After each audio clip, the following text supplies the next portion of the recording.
started already. So for question 1, as we can see, surge drums are often used for temporary storage of gases.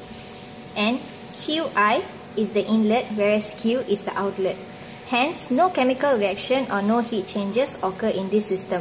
The assumptions that we can make is ideal gas law, which is PV equals to nRT, and this process is isothermal, therefore the temperature is constant. Moving on. M dPV over RT over dt is equals to M QI minus Q, where PV is equals to nRT, therefore we can conclude that N is equals to PV over RT. Since V, R and T are constants, now we can come up with this equation. V over RT and dP over dt is equals to QI minus Q. dP over dt is equals to RT over V QI minus Q. This is our simplified equation. For the for the dynamic equation, this would be our equation where dP over dt is equals to RT over V QI minus Q. The process variables that we have in this experiment is P, QI and Q, and the control variable is P, the pressure. Our manipulated variable is Q and disturbance variable is the inlet Q.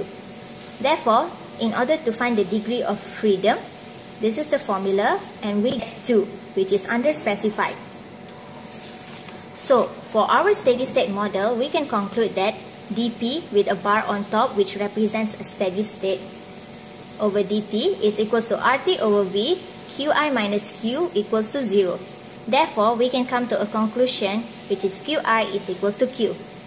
The process variable for P could be 0, hence QI is equals to Q, shows that our degree of freedom is 1 minus 1, which is only 0. This is exactly specified.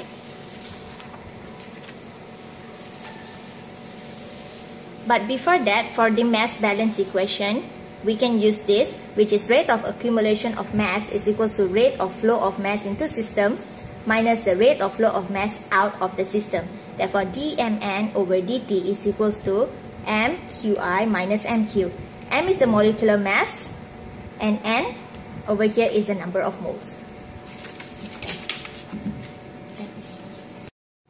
For question 2, this is a constant Holdup CSTR with volume of 46 meter cube.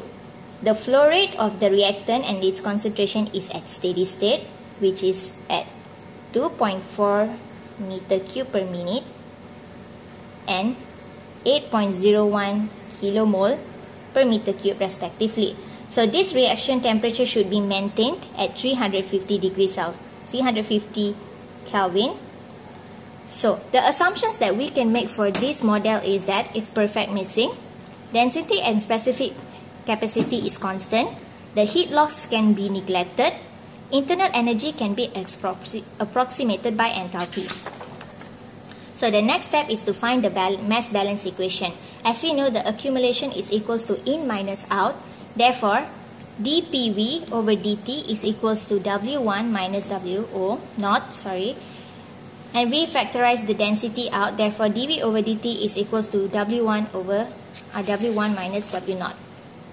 Next, the energy balance that we come up with is dV over dt is equals to V0 H0 minus V1 H1 plus Q. For liquids, internal energy is approximated by enthalpy, therefore this is the equation.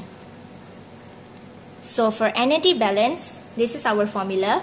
D, density VCP, T minus T reference over dt is equals to W0 Cp, T0 minus T ref minus W1 Cp, T1 minus T ref plus our Q. So we can factorize out density and Cp, and after using the chain rule, we can conclude this equation over here to be separated into these two equations. After that, we use this one to substitute back into this part and we will get this. Now, this equation is equals to W0 Cp, T0 minus T ref minus W1 Cp, T1 minus T ref plus Q.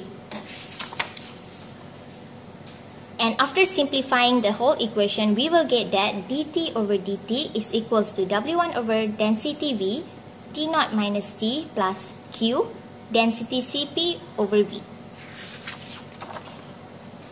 For question 2, the component balance equation dynamic model. From total mass balance, this equation dPV over dt is equals to P density Qi minus density Q. Since our reactor here is constant and variation of flow rate is negligible, we can come up to a conclusion whereby V is equals to V bar. Moving on.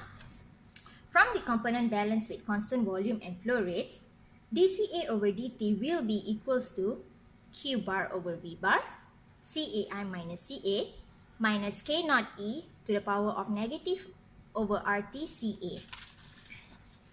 Next, we need to identify and linearize. After linearizing this equation, we need to insert the linear expression back into the equation, into this equation.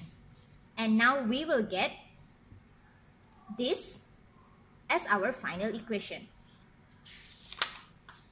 At steady state equation, this is the bar which represents the steady state.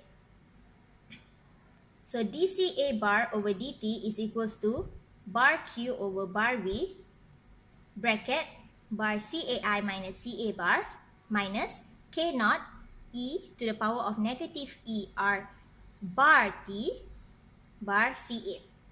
Okay, now we need to subtract the steady state from the linearized dynamic equation and we will finally get this equation, which means this will become this equation. In deviation variable form, we can conclude that dC prime A over dt, since deviation we use prime, is equals to bar Q over bar V, prime CAI minus prime CA minus K naught E over RT square bar E to the power of negative ERT bar negative CA prime T minus K naught E over negative RT C prime A, where C prime AI is equals to bar CAI and this CA prime A is equals to CA over, this is basically obtained from this